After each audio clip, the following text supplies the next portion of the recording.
नमस्कार दोस्तों, स्वागत है आपका साधना शिक्षा एजुकेशन प्लेटफॉर्म पर। मेरा नाम पवन कुमार। फ्रेंड्स, एमपी संविदा शिक्षक वर्ग 3 की तैयारी के लिए आप लोगों के बीच में मैं पीवाई क्वेश्चंस की स्पेशल सीरीज लाया हूं।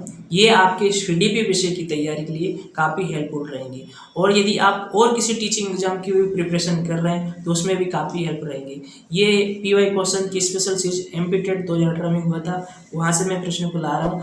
ठीक है फ्रेंड्स, ये इसमें बहुत ही अच्छे प्रश्न आए थे, ये काफ़ी उच्च लेवल के प्रश्न आए थे, यानी कि आपके हर टेट एग्जाम में यानी हर शिक्षक भर्ती में काफ़ी हेल्पफुल रहेंगे। तो ठीक है फ्रेंड्स, बिना टाइम गवाए आज की क्लास अपन शुरू करते हैं। क्लास शुरू करने से पहले एक आप लोगों के बीच में मोटिवेशनल है। यूं ही नहीं मिलती राही को मंजिल, एक जुनून सा दिल में जगाना होता है। पूछा चिड़िया से कि कैसे बना तेरा आशियाना, तो बोली भरनी पड़ती उड़ान बार बार और तिनका तिनका उठाना होता है। तो ठीक है फ्रेंड्स, तिनका तिनका ज्ञान का उठाते रहिए और नॉलेजेबल बन जाइए, आपका भी आशियाना जरूर बनेगा। ठीक है फ्रेंड्स, शुरू करते हैं। फर्स्ट क्वेश्चन है, समरूप जुड़वा आइडेंटिकल ट्विंस है। एक बार फिर से देख लीजिए प्रश्न को, समरूप जुड़वा आइडेंटिकल ट्विंस क्या है। तो चारों ऑप्शंस को देख लीजिए। यहाँ पर फ्रेंड्स आंसर को ऑलरेडी इन्होंने दे रखा था, मैंने इसको हाइड कर रखा क्योंकि बिकॉज आपका आंसर पे ही सीधा ध्यान जाता तो सही से प्रैक्टिस नहीं कर पाते। तो ये आपके लिए प्रैक्टिस के लिए बहुत अच्छी प्रश्न सीरीज है। आप लोग खुद भी देखिए और अच्छा लगे तो अपने फ्रेंड्स लोगों को भी शेयर करें। ठीक है फ्रेंड्स, और लाइक करके हमको मोटिवेट जरूर करते रहे। तो ठीक है फ्रेंड्स, प्रश्न को देख लीजिए। समरूप जुड़वा आइडेंटिकल ट्विंस खालिस्तान, तो क्या है इसका चारों ऑप्शंस को देख लीजिए। तो इसका पहले का आंसर रहेगा में समान आनुवंशिकता होती है, यानी समरूप जुड़वा में समान आनुवंशिकता होती है, यानी कॉमन हेरिडिटी विद्यमान रहती है। तो पहले क्वेश्चन का थर्ड ऑप्शन राइट आंसर होगा। और आप कमेंट में इस तरह अगर आप लोग प्रैक्टिस कर रहे हैं तो आप ऐसे भी बोल सकते हैं पहले का आंसर तीसरा है। ठीक है, इस तरह। तो फर्स्ट का आंसर कौन सा हो जाएगा? तीसरा, में समान आनुवंशिकता होती है। ठीक है फ्रेंड्स, आगे बढ़ते हैं नेक्स्ट क्वेश्चन की तरफ बढ़ते हैं। पुरुष तत्व और स्त्री तत्व आमतौर पर जुड़े होते हैं, यानी मेल और फीमेल किस आमतौर पर जुड़े रहते हैं, कैसे बोलते हैं इनको? तो जेंडर के आधार पर जुड़े रहते हैं, लिंग के आधार पर जुड़े रहते हैं। ठीक है, तो जेंडर आ जाएगा, option number third right answer हो जाएगा। ठीक है, आगे बढ़ते हैं नेक्स्ट प्रश्न की तरफ। क्वेश्चन नंबर तीसरा देखिए, यह वैज्ञानिक पद्धति का एक हिस्सा है जो प्रयोग के परिणामों की व्याख्या करने में मदद करने हेतु सूचना का उपयोग करता है, इसे क्या कहते हैं? यानी कि चारों ऑप्शन में से ये है कि एक वैज्ञानिक पद्धति का एक हिस्सा है जो कि प्रयोग और परिणामों की व्याख्या एक्सप्लेन करने में हेल्प करता है और सूचना का उपयोग करता है, इसे अपन क्या कहते हैं? चारों ऑप्शन को देख लीजिए फ्रेंड्स, चारों ऑप्शन बेटर है। तो निष्कर्ष है, निष्कर्ष हमें वैज्ञानिक पद्धति के माध्यम से प्रयोग और परिणाम के और व्याख्या करने का उपयोग में काफ़ी हेल्पफुल होता है, तो वो निष्कर्ष है। ठीक है, कैलकुलेशन। ठीक है, फर्स्ट ऑप्शन इसका राइट आंसर हो जाएगा। ठीक है, फर्स्ट ऑप्शन इसका राइट आंसर। ठीक है, आगे बढ़ते हैं नेक्स्ट प्रश्न की तरफ। फोर्थ ऑप्शन देख लीजिए, निर्णय एक व्यवस्थित विश्लेषण और मूल्यांकन के माध्यम से होना चाहिए, इसे रूप में जाना जाता है। जो निर्णय डिसीजन एक व्यवस्थित और विश्लेषण और मूल्यांकन के माध्यम से होना चाहिए, इसे किस रूप में जाना जाता है, ये चीज़ यहाँ पर बताना है। तो फोर्थ ऑप्शन को देख लीजिए, वो गहन चिंतन यानी क्रिटिकल थिंकिंग के रूप में जाना जाता है। ठीक है, विश्लेषण और मूल्यांकन के माध्यम से होना चाहिए, इसे किस रूप में जाना जाता है? गहन चिंतन क्रिटिकल थिंकिंग के रूप में जाना जाता है। ठीक है, तो फर्स्ट ऑप्शन इसका राइट आंसर हो जाएगा। फर्स्ट ऑप्शन इसका जाएगा। देख लीजिए, समझ लीजिए एक बार, निर्णय एक व्यवस्थित विश्लेषण होता है और मूल्यांकन के माध्यम से होना चाहिए। निर्णय को व्यवस्थित और विश्लेषण और मूल्यांकन के उचित मूल्यांकन के आधार पर माध्यम से होना चाहिए, तो इसे अपन क्या कहेंगे? एक गहन डिस्कस करने के यानी गहन चिंतन के आधार पर इसको डेवलप किया। तो ठीक है फ्रेंड्स, इस तरह फर्स्ट ऑप्शन इसका राइट आंसर हो जाएगा। ठीक है फ्रेंड्स, आगे बढ़ते हैं नेक्स्ट प्रश्न की तरफ। नेक्स्ट प्रश्न की तरफ देख लीजिए, एक हाई स्कूल के छात्र की औसत ध्वनि अवधि कितनी होती है? यानी कि एक हाई स्कूल के छात्र की औसत ध्वनि अवधि कितनी होती है? ठीक है, कितने मिनट पर मिनट होना चाहिए? तो फ्रेंड्स देख लीजिए, 32 से 40 मिनट, 25 से 30 मिनट, 10 से 12 मिनट, 15 से 20 मिनट। तो कितनी होनी चाहिए? तो 10 से 12 मिनट होनी चाहिए। Option number third right answer हो जाएगा। Option number third right answer. ठीक है फ्रेंड्स, आगे बढ़ते हैं नेक्स्ट प्रश्न की तरफ। नेक्स्ट प्रश्न देखिए, क्वेश्चन नंबर 6, व्यवहार को प्रभावित करने को सबसे अच्छा समय कब है? When is the best time to reinforcement व्यवहार? चारों ऑप्शन देख लीजिए एक बार एक नज़र में और आंसर बताइए फ्रेंड्स। तो वो है व्यवहार से होने से कुछ समय बाद, यानी व्यवहार को पुनर्वलित करने की यानी रीइंफोर्स करने का सबसे अच्छा समय व्यवहार होने से कुछ समय बाद ही करना चाहिए। तो ठीक है, ऑप्शन नंबर तीसरा राइट हो जाएगा, थर्ड ऑप्शन राइट आंसर हो जाएगा छठे प्रश्न का। ठीक है फ्रेंड्स, आगे बढ़ते हैं नेक्स्ट प्रश्न की तरफ। क्वेश्चन नंबर 7 देख लीजिए। क्वेश्चन देख लीजिए, जब तक टाइपिस्ट टाइपिंग अधिगम खुद को शुरू करने के लिए तैयार नहीं करता तब तक वह सुस्त और अनपेक्षित तरीके से बहुत प्रगति नहीं करेगा। इस अधिगम सिद्धांत का प्रतिपादन किसने किया जा? जो तत्परता के नियम में विश्वास करता है। यानी यहाँ पर तत्परता की बात हो रही है कि जब तक कोई टाइपिस्ट टाइपिंग करने के तत्पर नहीं है तो वो बहुत ज़्यादा सफल नहीं होगा। तो तत्परता का नियम किसने दिया था?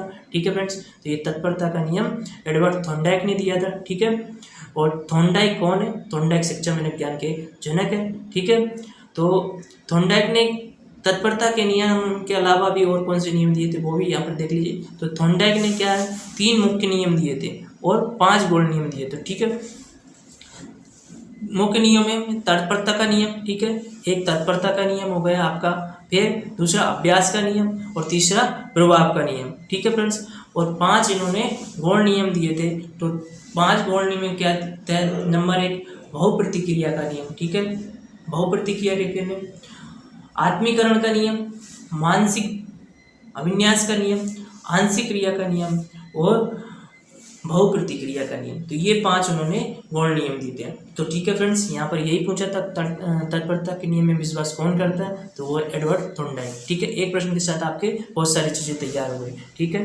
Edward Thorndike, second option is right answer हो जाएगा। आगे बढ़ते नेक्स्ट प्रश्न की तरफ।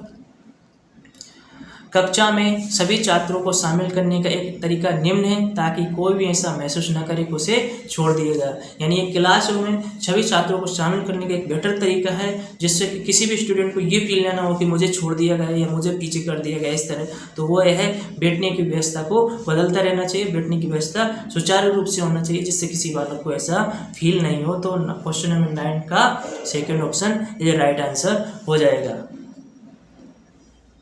ठीक है, यहाँ पर फ्रेंड्स ये मत सोचना कि बहुत सुपर फास्ट तरीके से चल रहे थे, टाइम के ध्यान में रखते हुए यहाँ पर अपन सुपर फास्ट तरीके से चल रहे हैं। आप प्रश्नों को देख लेना, उनके आंसर को समझते हुए चलना। ठीक है फ्रेंड्स, और आप इसको एक एज पर मूल्यांकन के तौर पर लेना। आपको जहाँ पर जिस प्रश्न में आपको वीकनेस लगे उसकी तैयारी और अच्छे से करना। हमको कमेंट बॉक्स में बता देना कि इस टॉपिक को हमको समझ में नहीं है। ठीक है फ्रेंड्स, साधना शिक्षा पे ऐसा नहीं कि सिर्फ MC क्वेश्चन ही चल रहे हैं, डिटेल्स वीडियो में मैंने डाले हुए जो इंपॉर्टेंट टॉपिक है उनको बहुत अच्छे से एक्सप्लेन भी कर रखा है। तो ठीक है फ्रेंड्स, आगे बढ़ते नेक्स्ट प्रश्न की तरफ। एक मार्गदर्शन सेवा के दौरान वह मदद जो एक ग्राहक को इसके लिए मिलती है। एक मार्गदर्शन सेवा के दौरान एक मदद है जो ग्राहक को इसके लिए मिलती है। किसके लिए मिलती है फ्रेंड्स? वो मदद बताइए, 5 सेकंड देख लीजिए। तो वो मदद है, फोर्थ ऑप्शन इसका हो जाएगा, लक्ष्य निर्धारण और समस्या समाधान पर ध्यान देने के लिए वो हेल्प मिलती है। तो फोर्थ ऑप्शन इसका राइट आंसर हो जाएगा। आगे बढ़ते नेक्स्ट प्रश्न की तरफ। क्वेश्चन नंबर 11 देख लीजिए। विकास के दौरान अधिगम के लिए एक प्रमुख शर्तें हैं। तो विकास के दौरान अधिगम के लिए एक प्रमुख शर्तें कौन सी है? During development age a major frequency for learning is. तो परिपक्वता, प्रोत्साहन, निर्देशन, वित्तीय सहायता कौन सा होगा चारों में? बताइए फ्रेंड्स। तो 11वें नंबर प्रश्न का आंसर हो जाएगा आपका परिपक्वता। तो विकास के दौरान अधिगम के लिए एक प्रमुख शर्त है परिपक्वता। ठीक है, मैच्योरेशन, फोर्थ ऑप्शन राइट हो जाएगा। आगे बढ़ते हैं नेक्स्ट प्रश्न की तरफ। माता पिता की अत्यधिक सुरक्षात्मक बच्चे की ओर ले जाती है। नहीं, आज के समय में आप लोग देखते हैं कि कुछ माता पिता अपने बच्चों को ज़्यादा ही सुख सुविधाएं हेल्प दे देते हैं, तो बाद में उनके लिए वो क्या हो जाता है, उस पर डिपेंड हो जाते हैं वो बच्चे। माता पिता की ही पैसे पे, माता पिता की सफलता पे ही डिपेंड हो जाते हैं और खुद से खुद नहीं कर पाते। तो उसको क्या कहेंगे आपको? तो वो ये हो जाएगी निर्भरता हो जाएगी, डिपेंडेंस हो जाएगी अपने पेरेंट्स पे। ठीक है, तो वो कहलाएगा डिपेंडेंस। ठीक है, निर्भरता। ठीक है, सेकंड ऑप्शन इसका राइट आंसर हो जाएगा, निर्भरता। आगे बढ़ते हैं नेक्स्ट प्रश्न की तरफ। क्वेश्चन नंबर 13 देख लीजिए। निम्नलिखित में से कौन सी एक प्रोजेक्ट विधि की विशेषता है? Which of the following is the characteristic of the project method? निम्नलिखित में से कौन सी एक प्रोजेक्ट विधि के विशेषता, प्रोजेक्ट विधि की विशेषता यहाँ पर बताना है आपको फ्रेंड्स। तो कौन सी होगी फ्रेंड्स? क्वेश्चन नंबर 13 को देखिए, चारों में से एक शैक्षिक व्यवसाय अपनी प्राकृतिक सेटिंग में की जाती है, समस्यात्मक कार्य और छात्र के व्यक्तित्व के सर्वांगीण विकास के लिए उपयोग में की जाती है।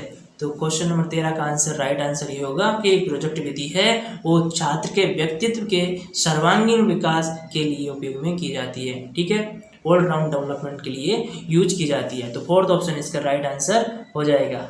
ठीक है, आगे बढ़ते हैं नेक्स्ट प्रश्न की तरफ। क्वेश्चन नंबर 14 देखिए फ्रेंड्स। निम्नलिखित में से क्या परामर्श का एक सिद्धांत है? Which one of the following is a principle of counselling? तो कौन सा एक परामर्श का एक सिद्धांत है? चार ऑप्शंस को देख लीजिए। बाहरी दिखावे का निदान, व्यक्तियों की स्वीकृति की समझ और समझ, सामुदायिक आवश्यकताओं के अनुसार और सभी व्यक्तियों की सहायता प्रदान करना। तो वो है आपका व्यक्तियों की स्वीकृति और समझ। ठीक है, परामर्श की एक सिद्धांत क्या होगा? व्यक्तियों की स्वीकृति और समझ। ठीक है, तो ऑप्शन नंबर सेकंड इसका राइट आंसर हो जाएगा। सेकंड ऑप्शन इसका राइट आंसर।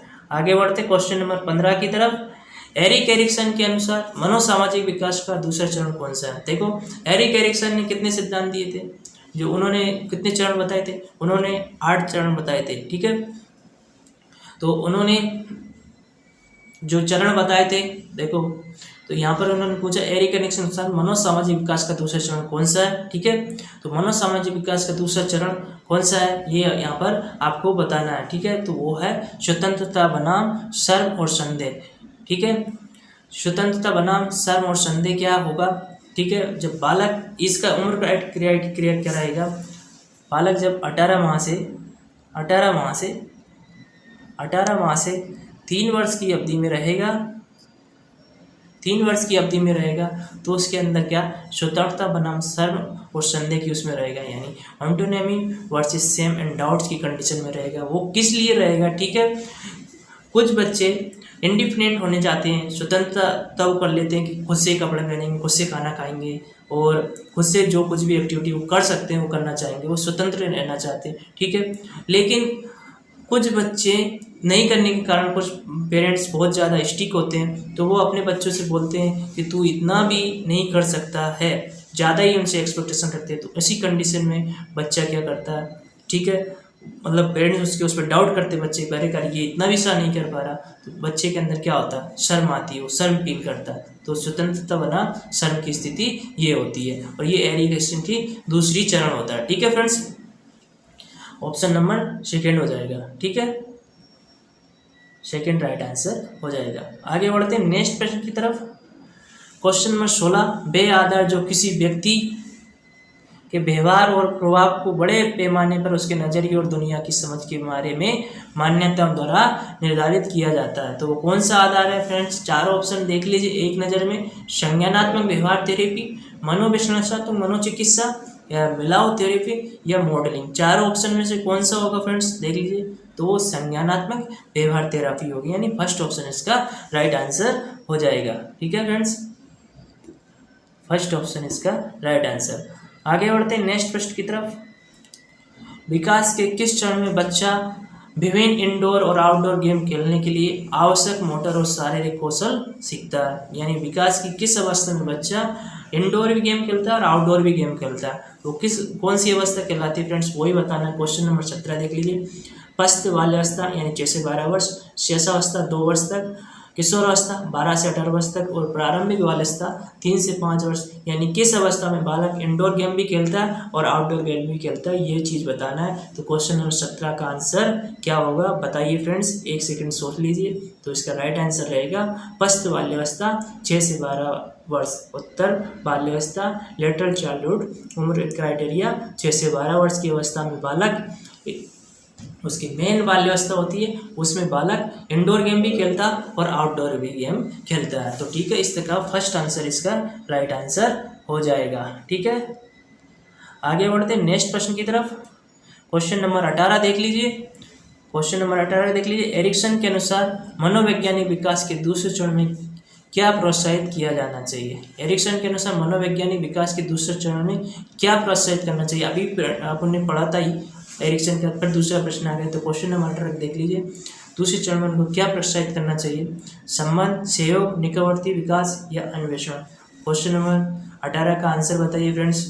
तो वो होगा अन्वेषण, एक्सप्लोरेशन हमको देना चाहिए। ठीक है, दूसरे चरण में जो बालक स्वतंत्रता, शर्म और संदेह की स्थिति में रहता है तो उसमें अन्वेषण, एक्सप्लोरेशन देना चाहिए। ठीक है फ्रेंड्स, फोर्थ ऑप्शन इसका राइट आंसर हो जाएगा। ठीक है, आगे बढ़ते हैं नेक्स्ट प्रश्न की तरफ। क्वेश्चन नंबर 19 देख लीजिए, भाषा अधिग्रहण में स्फूर्त अनुकूलन की भूमिका पर कौन सा सिद्धांत केंद्रित है। यानी कि भाषा अधिग्रहण में स्फूर्त अनुकूलन की भूमिका पर कौन सा सिद्धांत केंद्रित होता है, ये चीज़ बताना है। नेटिविस्ट सिद्धांत, प्रकृति सिद्धांत, संज्ञानात्मक सिद्धांत, व्यवहारवादी सिद्धांत। बताइए फ्रेंड्स, चारों ऑप्शंस को देख लीजिए। तो वो है व्यवहारवादी सिद्धांत की तरफ हमको अनुकूल केंद्रित रहता है। ठीक है फ्रेंड्स, फोर्थ ऑप्शन इसका राइट आंसर हो जाएगा। आगे बढ़ते हैं नेक्स्ट प्रश्न की तरफ। क्वेश्चन नंबर 20, उच्च स्थानिक बुद्धि के वाले बच्चे कौन सा व्यवसाय आदर्श होगा। ठीक है, उच्च स्थानिक बुद्धि वाले बच्चे कौन सा व्यवसाय आदर्श होगा, उनके लिए उच्च स्थानिक बुद्धि वाले बच्चों के लिए कौन सा व्यवसाय आदर्श होगा। वास्तुकला, संगीत रचना, राजनीति या लिखना। तो पहला ही ऑप्शन इसका राइट रहेगा। स्थानिक बुद्धि वाले, उच्च स्थानिक बुद्धि वाले वास्तुकला के लिए उनके लिए काफ़ी हेल्पफुल रहेगा, काफ़ी अच्छा प्रदर्शन करेंगे। ठीक है, वास्तुकला उनके लिए एक आदर्श होगा। ठीक है फ्रेंड्स, फर्स्ट ऑप्शन इसका राइट आंसर हो जाएगा। ठीक है, ये स्थानिक बुद्धि, सांगीतिक बुद्धि, राजनीतिक बुद्धि किसने दी थी, हावर्ड गार्डनर ने। ठीक है, हावर्ड गार्डनर ने 8 प्रकार की बुद्धि की बात की थी। ठीक है फ्रेंड्स, आगे बढ़ते हैं 21 नंबर क्वेश्चन की तरफ। रुचि के साथ साथ एक कार्य में वांछित सफलता प्राप्त करने के लिए आवश्यक है। इंटरेस्ट के साथ साथ एक वांछित कार्य की सफलता प्राप्त करने के लिए क्या आवश्यक है। तो अभिवृत्ति, कठोर परिश्रम, योग्यता, बुद्धि, चारों ऑप्शंस में कौन सा होगा एक नज़र में देख लीजिए फ्रेंड्स। 21 नंबर क्वेश्चन का कौन सा राइट आंसर रहेगा। तो वो ये है कि योग्यता, रुचि के साथ साथ योग्यता भी होना चाहिए। ठीक है, एप्टीट्यूड एवं कार्य में वांछित सफलता करने के लिए आवश्यक होगा। यानी योग्यता एक कार्य में वांछित सफलता प्राप्त करने के लिए काफ़ी हेल्पफुल रहेगी। तो 21 नंबर प्रश्न का आंसर हो जाएगा एप्टीट्यूड यानी कि योग्यता। Question number 3 right answer. आगे बढ़ते हैं नेक्स्ट प्रश्न की तरफ। 22 नंबर प्रश्न है, मनोविश्लेषण के जनक कौन है। मनोविश्लेषण के जनक कौन है बताइए। 22 का प्रश्न का आंसर तो कार्ल यूंग, एरिक एरिक्सन, जोग्लोका, सिगमंड फ्राइड। तो है सिगमंड फ्राइड है, मनोविश्लेषण के जनक सिगमंड फ्राइड है। ठीक है, फोर्थ ऑप्शन इसका राइट आंसर हो जाएगा। और एरिक एरिक्सन किसके जन्म है, वो मनोसामाजिक के, अभी उनके प्रश्न आए थे। ठीक है फ्रेंड्स, आगे बढ़ते हैं नेक्स्ट प्रश्न की तरफ। द्विकारक सिद्धांत इनके द्वारा प्रतिपादित किया गया था। जो द्विकारक सिद्धांत इनके द्वारा प्रतिपादित किया था, किनके द्वारा प्रतिपादित किया तो बताइए। पहला लिबाइगोस्की, दूसरा अब्राहम मास्लो, तीसरा जीन विलियम्स पियाजे, चौथा फ्रेडरिक हर्जबर्ग। क्वेश्चन नंबर 23 का आंसर देख लीजिए। तो फ्रेडरिक हर्जबर्ग के द्वारा द्विकारक सिद्धांत प्रतिपादित किया था। तो ऑप्शन नंबर 4 राइट आंसर हो जाएगा। आगे बढ़ते हैं नेक्स्ट प्रश्न की तरफ। 24 नंबर क्वेश्चन देख लीजिए। द्विकारक सिद्धांत में जिन 2 कारकों की पहचान की गई थी वह है। तो द्विकारक सिद्धांत में जिन 2 कारकों की पहचान की गई थी वे कौन से हैं। रासायनिक और सामान्य, मोटिवेशन और स्वच्छता, हाइजीन, और भौतिक और अर्थशास्त्री, और जैविक और पर्यावरणीय। 24 नंबर क्वेश्चन का आंसर क्या होगा। तो अभिप्रेरणा, मोटिवेशन और स्वच्छता, हाइजीन, ये बात सही होगी। तो ऑप्शन नंबर 2 इसका राइट आंसर होगा। अभिप्रेरणा यानी कि मोटिवेशन और स्वच्छता, hygiene, option number 2 right answer हो जाएगा। द्विकारक सिद्धांत के 2 कारकों की पहचान में ये दोनों कारक विद्यमान रहते हैं। ठीक है friends, option number 2 right answer. आगे बढ़ते हैं नेक्स्ट प्रश्न की तरफ। क्वेश्चन नंबर 25 देख लीजिए। निम्नलिखित में किस क्षमता पर लुईस एल थर्स्टन ने ध्यान केंद्रित नहीं किया। नीचे जो कुछ कारण दिए उस पर लुईस एल थर्स्टन ने ध्यान केंद्रित नहीं किया, उस पर बिल्कुल फोकस नहीं किया। तो कौन सी कारण है 25 नंबर प्रश्न का देख लीजिए। शैचारी स्मृति, मौखिक अवधारणा, मनोप्रेरणा योग्यता और संख्यात्मक क्षमता। क्वेश्चन नंबर 25 का आंसर बताइए। तो मनोप्रेरणा योग्यता पे लुईस एल्फस्टन ने बिल्कुल ध्यान नहीं दिया, तो ऑप्शन नंबर तीसरा राइट आंसर हो जाएगा।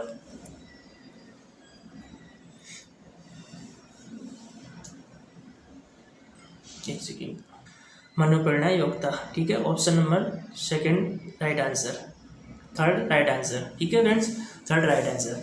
आगे बढ़ते हैं नेक्स्ट प्रश्न की तरफ। क्वेश्चन नंबर 26 देख लीजिए। निम्न से प्रभावित एक बच्चे द्वारा बर्तनी और पढ़ने में समस्या का सामना करना पड़ता। नीचे कुछ डिसऑर्डर दे रखे, उसमें एक बालक को बर्तनी को पढ़ने और का समस्या का सामना करना पड़ता है, ठीक है। देखिए अधिगम अशक्तत्व वाले हर टीचिंग एग्जाम में प्रश्न आते ही हैं और इसका अपन ने डिटेल वीडियो बनाए रखा है, आप लोग जाकर देख सकते हैं, ठीक है। लेकिन यहाँ पर फ्रेंड्स अकॉर्डिंग टू क्वेश्चन जाएंगे। निम्न में से प्रभावित एक बच्चे द्वारा बर्तनी और पढ़ने में समस्या का सामना करना पड़ता है, तो पढ़ने संबंधी समस्या को अपन क्या कहते हैं। क्वेश्चन नंबर 26 का आंसर बताइए फ्रेंड्स, बहुत ही आसान है और डिसलेक्सिया से ग्रसित होता है पढ़ने संबंधी विकार डिसलेक्सिया, ठीक है। तो क्वेश्चन नंबर 26 का आंसर हो जाएगा थर्ड, तीसरा डिसलेक्सिया, ठीक है, डिसलेक्सिया। और ठीक है फ्रेंड्स, यहाँ पर चारों ऑप्शन देख लीजिए। डिस्ग्राफिया लिखने संबंधी अवदान रहते हैं इसमें, ठीक है। भाषाघात जिसमें भाषा को बोलने की दिक्कत आती है, ठीक है, उसको अपन भाषाघात भी बोलते हैं, जिसको अपेसिया भी बोला जाता है, ठीक है, अपेसिया, ठीक है। और फिर है डिस्लेक्सिया तो पढ़ने संबंधी विकार है। ये डिस्पेक्सिया ये मोटर संबंधी दिक्कत ही होती है, बालक को चलने बोलने पढ़ने सब में दिक्कत होती है, ठीक है, तो डिस्पेक्सिया के अंतर्गत रखा गया है, ठीक है। आगे बढ़ते हैं नेक्स्ट प्रश्न की तरफ। क्वेश्चन नंबर 27 कैंसल्ड है, ठीक है। प्रीवियस प्रश्न देख लीजिए। पिछले कुछ दशकों में बुद्धिमत्ता IQ में दीर्घकालिक वृद्धि के निरूपित करने के लिए किस शब्द का उपयोग किया जाता है, ठीक है। दीर्घकालिक बुद्धि की निरूपित करने के लिए किस शब्द का उपयोग किया जाता था, तो इसका आनंद इन्होंने दे रखा फिलन प्रभाव, ठीक है। इस क्वेश्चन को कैंसिल कर दिया क्योंकि ये क्वेश्चन सही नहीं था, ठीक है फ्रेंड्स। आगे बढ़ते हैं नेक्स्ट प्रश्न की तरफ। शिक्षा शास्त्र का अर्थ होता है, ठीक है, पेडागोजी मीन्स टू। देखो पेडागोजी आप पढ़ ही रहे, पेडागोजी में सब लोग बहुत मेहनत करते हैं, ठीक है। इसका आखिर उद्देश्य क्या है, तो इसका उद्देश्य सिंपल सा ही आप लोग सभी जानते हैं। इसका क्या उद्देश्य है, बच्चे को समझना, बालक को समझना हर टीचर का एक प्रमुख उद्देश्य रहेगा, क्योंकि बच्चों को समझ लिए तो उनको पढ़ा भी लिए, ठीक है। पेडागोजी का, शिक्षा शास्त्र का सिंपल शर्त है बच्चों को समझना और उनको समझकर उनकी जो जरूरत है उनको प्रोवाइड करना, ठीक है। Understand the child, fourth option इसका राइट आंसर हो जाएगा। आगे बढ़ते हैं नेक्स्ट प्रश्न की तरफ। 29 नंबर क्वेश्चंस। वह विधि जो किसी छात्र को किसी समस्या को हल करने, किसी कार्य को अंजाम देने या बाहरी सहायता की क्रमिक मदद के माध्यम से एक लक्ष्य प्राप्त करने में सक्षम बनाती है, उसे कहा जाता है, ठीक है। यहाँ पर देख लीजिए क्या कहलाती है, एक मदद, तो वो है फाड़, स्कैफोल्डिंग, सक्रिय अधिगम, मूल संश्लेषण और ड्रिलिंग, ठीक है। और ये सारे सिद्धांत किसने दिए थे, यानी कि एक बालक खुद से कर सकता है लेकिन किसी और के मदद से उसको जो हेल्प मिल जाएगी तो उसको क्या कहलाते हैं बताइए फ्रेंड्स, तो उसको स्कैफोल्डिंग कहते हैं, ठीक है, यानी फाड़, ठीक है। बालक खुद से कर सकता था लेकिन उसको करने संबंधी कोई दिक्कत आ रही है तो किसी की हेल्प मिल गई है, तो स्कैफोल्डिंग यानी समवयस्क की हेल्प मिल गई, ठीक है, scaffolding first option right answer रहेगा, ठीक है। देखिए ये जिन्होंने सामाजिक सांस्कृतिक सिद्धांत दिया था, जिनकी मैं बात कर रहा हूँ, वाइगोस्की ने सामाजिक सांस्कृतिक सिद्धांत दिया था, तो उन्होंने ये तीनों चीज़ों की बताई थी कि वह विधि जिसमें किसी छात्र किसी समस्या को हल करने या किसी कार्य को अंजाम देने से बाहरी सहायता लेता है, जो बाहरी सहायता मिलती है वो किससे लेता है, मोर नॉलेजेबल पर्सन, यानी उसके टीचर हो सकते हैं, पेरेंट्स हो सकते हैं, माता पिता, कोई भी, तो उसको क्या कहते हैं, एम को कहता है, एम को ओ, जिसको कहेंगे मोर नॉलेजेबल अदर पर्सन, ठीक है। तो उसके द्वारा जो बालक को थोड़ी सी जो हेल्प मिली है तो उसको स्कैफोल्डिंग कहता है। और एक और इनका सिद्धांत है ZPD वाइगोस्की का, जोन ऑफ प्रॉक्सिमल डेवलपमेंट। तो जोन ऑफ प्रॉक्सिमल डेवलपमेंट इसके बारे में मैंने फुल डिटेल में बता रखा है, लेकिन यहाँ भी बता देता हूँ। यहाँ की बालक जितना खुद से कर सकता था और खुद से करने और किसी और की हेल्प के मिलने के जो बीच का जो स्थिति रहती है उसको अपन ZPD कहते हैं, ठीक है फ्रेंड्स। आगे बढ़ते हैं नेक्स्ट प्रश्न की तरफ। की आयु से बच्चे दिन और रात में अंतर करना सीख जाते हैं। एक आयु उम्र क्राइटेरिया, उस कंडीशन से बालक दिन और रात के समझना शुरू कर देते हैं। तो कौन सी आयु है, तो वह 3 महीने के बाद से आयु में बच्चे दिन और रात में अंतर करना शुरू कर देते हैं, ठीक है। तो सेकंड ऑप्शन इसका राइट आंसर हो जाएगा। सेकेंड ऑप्शन इसका राइट आंसर हो जाएगा। तो ठीक है फ्रेंड्स, यहाँ पर अपन ने सुपर फास्ट तरीके से 30 क्वेश्चंस को डिस्कस किया, इसको एनालिसिस किया। ठीक है फ्रेंड्स, आप इनकी डेली प्रैक्टिस कीजिए। यहाँ पर मैं डेली 30-30 क्वेश्चन लाऊंगा, और भी जो इंपॉर्टेंट क्वेश्चन है उनको यहाँ पर लाऊंगा मैं। ठीक है फ्रेंड्स, आप लोग कमेंट बॉक्स में बता सकते हैं कि आपको इस तरह की क्लास कैसे लग रही है। ठीक है फ्रेंड्स, अच्छी लग रही है तो बिल्कुल लाइक करें और अपने दोस्तों को भी शेयर करें। ठीक है फ्रेंड्स, फिर एक और मैं वीडियो लेकर आ रहा हूँ बहुत जल्द आपके लिए, सुपर फास्ट तरीके से सोल्व करेंगे, आपका टाइम का भी ध्यान रखेंगे। ठीक है फ्रेंड्स, मिलते हैं नेक्स्ट वीडियो में, तब तक के लिए जय हिंद, वंदे मातरम।